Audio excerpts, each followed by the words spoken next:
इन्होंने अपने 10 साल में लोगों से झूठ बोला है, उद्योगपतियों को लूटने का काम किया है। बीजेपी की यही पहचान है, झूठ और लूट। अगर 400 पार का उनका संकल्प पूरा हो रहा होता तो उन्हें क्या दिल्ली के मुख्यमंत्री को अन्याय करना पड़ता उनके ऊपर? देखिए, ये सच्चाई है। जो अस्पताल हैं उनमें इलाज नहीं मिल रहा है। इससे पहले भारतीय जनता पार्टी के एक सांसद अपने बेटे के इलाज को लेकर के पीजीआई गए थे, एडमिट कराना चाहते थे, एडमिट नहीं हुआ, उसकी जान चली गई। देखो, पहले तो वो इंडिया गठबंधन बोले हैं, वो अंग्रेज़ी या हिंदी पता नहीं कौन सी भाषा मिला करके इंडी बोल रहे हैं। पहले तो उन्हें इंडिया गठबंधन का नाम सही तरीके से लेना चाहिए कि इंडिया गठबंधन। अगर इंडिया गठबंधन को कहते हैं घमंडी, तो अहंकारी गठबंधन है आपका बीजेपी का। आइए, पीलीभीत में मौजूद है, 400 पार का नारा लगातार प्रधानमंत्री जी दे रहे हैं, क्या कुछ कहना चाहेंगे? देखिए, बहुत बात साफ है। मैंने पीलीभीत की भारतीय जनता पार्टी की भाषा सुनी है, उनके भाषण सुने हैं। उन्हें बताना चाहिए कि पिछले 10 साल में कितने लोगों को नौकरी दी है। आज सवाल रोजगार का है। इस देश का नौजवान अग्निवीर व्यवस्था नहीं चाहता, इस देश का नौजवान पेपर लीक नहीं चाहता है, वो नौकरी रोजगार चाहता है। 30 लाख के लगभग सरकारी नौकरियां अभी खाली हैं जो भरी नहीं गई हैं, और नौकरियां इसलिए नहीं दी जा रही हैं क्योंकि उन्हें आरक्षण देना पड़ेगा।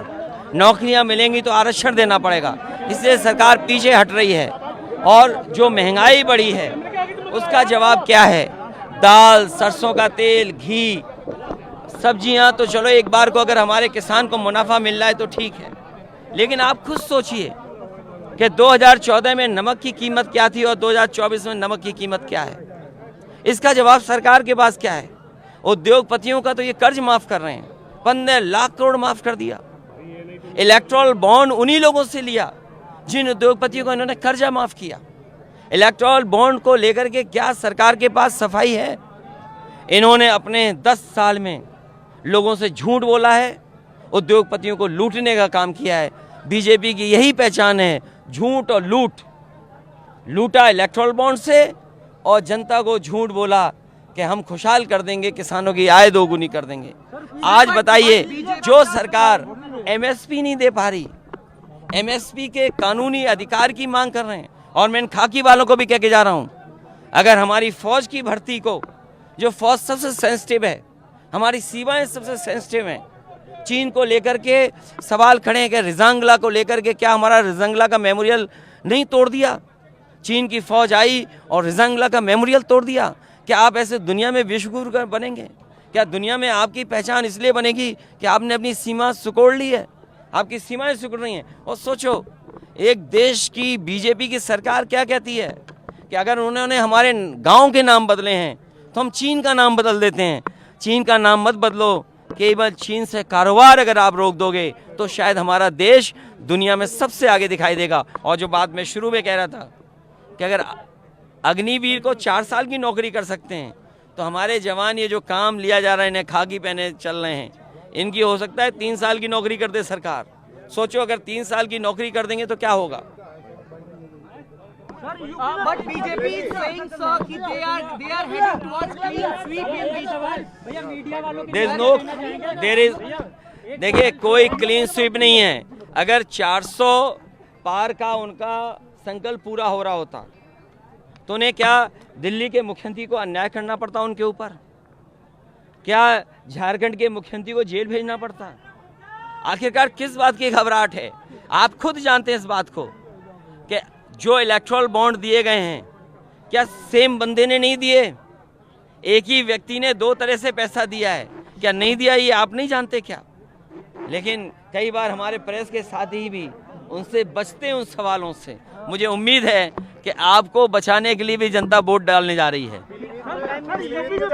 और बम्बई बनाने की बात कर रहे हैं। अरे बम्बई में क्या बनाएंगे?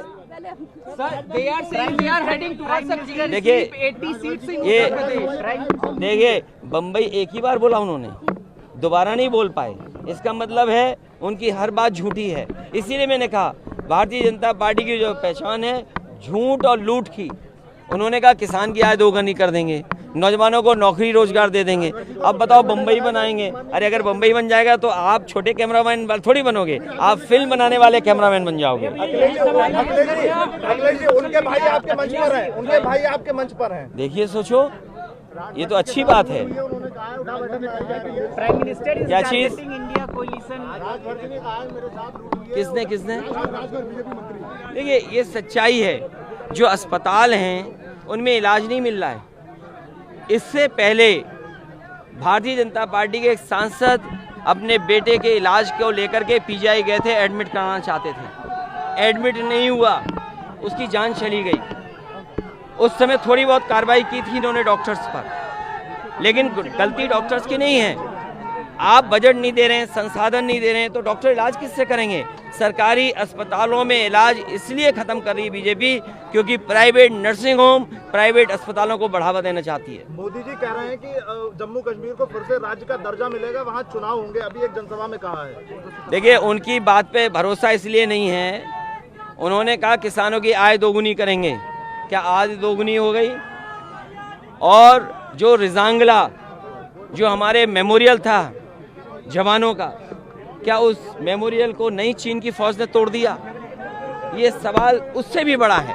Prime minister is targeting India coalition, he is saying that it is no more. देखो पहले तो वो इंडिया गठबंधन बोले हैं, वो अंग्रेजी या हिंदी पता नहीं कौन सी भाषा मिलाकर के इंडी बोल रहे हैं। पहले तो उन्हें इंडिया गठबंधन का नाम सही तरीके से लेना चाहिए कि इंडिया गठबंधन। अगर इंडिया गठबंधन को कहते हैं घमंडी, तो अहंकारी गठबंधन है आपका बीजेपी का, अहंकारी गठबंधन है। और इतना अहंकार है कि जो लोग ये कहते थे कि रुपया और डॉलर, रुपया नीचे जा रहा है, डॉलर ऊपर जा रहा है, आज बताओ डॉलर कितना ऊपर पहुंच गया है, हमारी अर्थव्यवस्था कहाँ है? अखिलेश जी, आखिरी सवाल, वरुण गांधी का टिकट काट दिया भाजपा ने, क्या लगता है? सोचो, आपको क्या कहना चाहिए? ये वरुण गांधी तो थे किसानों के साथ, नौजवानों के साथ, उनकी टिकट काट दी। जो पीलीभीत में काम ही नहीं करेंगे, पूरे प्रदेश में सड़क में गड्ढे हैं, बम्बई बनाने का सपना दिखा रहे हैं, उन्हें टिकट दे दी। सवाल ये है कि यहाँ के किसान दुखी हैं, नौजवान के हाथ में नौकरी रोजगार नहीं। और मैंने फार्मूला बोला था, फिर बोलता हूँ, 70 लाख प्रभावित हुए हैं नौजवान इन पेपर लीकों से, और 70 लाख का अगर हम गुणा करें परिवार के 3 सदस्यों को मान करके, तो 70 लाख गुणा 3, 1 करोड़ 80 लाख, और यही 1 करोड़ 80 लाख का अगर हम भाग दे दें 80 लोकसभाओं में, तो 2,25,000 वोट हर लोकसभा में बीजेपी का कम हो गया। तो सोचो जीत कहाँ रहे हैं, ये तो हारने जा रहे हैं। ये 400 पार नहीं, 400 हार होने जा रही है। इसीलिए मैंने कहा भारतीय जनता पार्टी की जो पहचान है लूट और झूठ की, वो गांव-गांव पहुंचाएं, घर घर पहुंचाने का काम हमारे कार्यकर्ता नेता करें। अंतिम सवाल का, आज कश्मीर में, जम्मू कश्मीर में देखिए गुंडे माफिया, ये हमारी पुलिस जानती है। बनारस में पुलिस इंस्पेक्टर को भारतीय जनता पार्टी के नेता ने इतना मारा, लातों से मारा, बताओ, आपने वीडियो देखा होगा। प्रधान सांसद, देश के प्रधानमंत्री जी के लोकसभा के क्षेत्र में और सबसे महत्वपूर्ण चौराहे पर अगर बीजेपी का कार्यकर्ता नेता पुलिस के सब इंस्पेक्टर को किक करता है, उसकी पिटाई करता है, और बीजेपी के मुख्यमंत्री खुद बचाते हों, तो सोचिए कैसे न्याय दे पाएगी पुलिस? बताओ, जो इंस्पेक्टर पीटा गया है, सब इंस्पेक्टर, उससे इस पुलिस का मनोबल गिरा कि नहीं गिरा?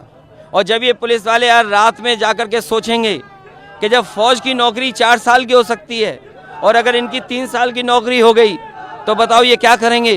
ये घर जाकर के गांव जाके खेती करेंगे क्या? आज प्रधानमंत्री जी ने उधमपुर में एक रैली में संबोधित करते हुए इनके जिले का है। देखिए सच्चाई ये है कि सभी गुंडे माफिया और जो आर्थिक अपराधी हैं भारतीय जनता पार्टी में जाते ही संत बन जाते हैं।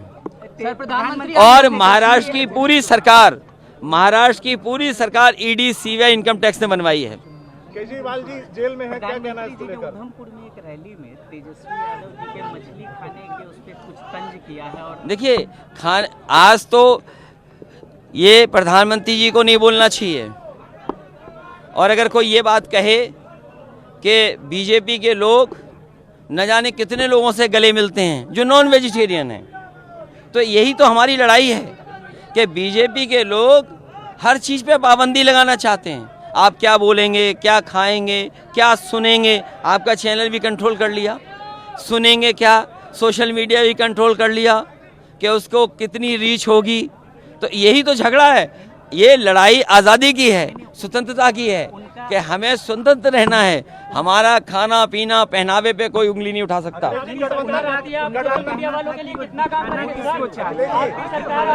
नहीं, ये कोई सवाल नहीं है।